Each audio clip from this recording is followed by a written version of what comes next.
પોરબંદરના ગીતાનગર વિસ્તારમાં છેલ્લા 20 દિવસથી ભૂગર્ભ ગટરનું આડેધડ ખોદકામ ચાલી રહ્યું છે। લોકો પગપાળા પણ ન નીકળી શકે તેવી પરિસ્થિતિ સર્જાઈ।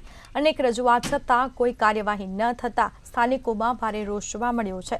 સ્થાનિકોએ એવા પણ આક્ષેપો કર્યા છે કે કોન્ટ્રાક્ટરોને રાજકીય આગેવાનોનું પીઠબળ છે।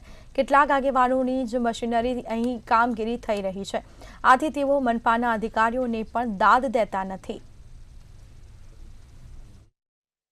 कोई दूर नहीं, एक वर्ष दिया कोई जातनी सुविधा नहीं, कोई आ भाव पूछवा आवतो नहीं।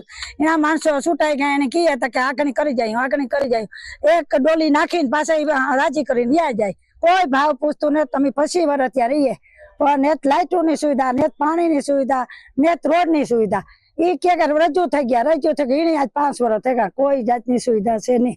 રસ્તામાં આવા જે એક વરસાદનું ઝાપટું આવીને તો વરસાદનું ત્યાંથી નીકળાતું નથી, તો નથી ભરતી જેમ તેમ કઈ રીતે કમ્પ્લેન જેમ તેમ ભરતી નાખીને વયા ગયા, નથી વટાતું।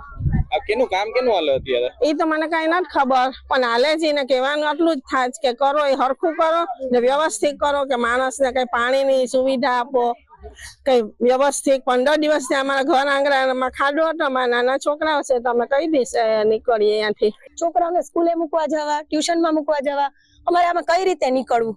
નાના છોકરાઓને લઈને સ્કૂટરમાં કઈ રીતે જવું? હમણાં ચોમાસું ચાલુ થશે એટલે કીચડ ને ખૂબ પાણી ભરાય અહીંયા, તો અમારે કઈ રીતે નીકળવું? હવે નથી રોડની સુવિધા, નથી લાઇટની સુવિધા, નથી પાણીની સુવિધા।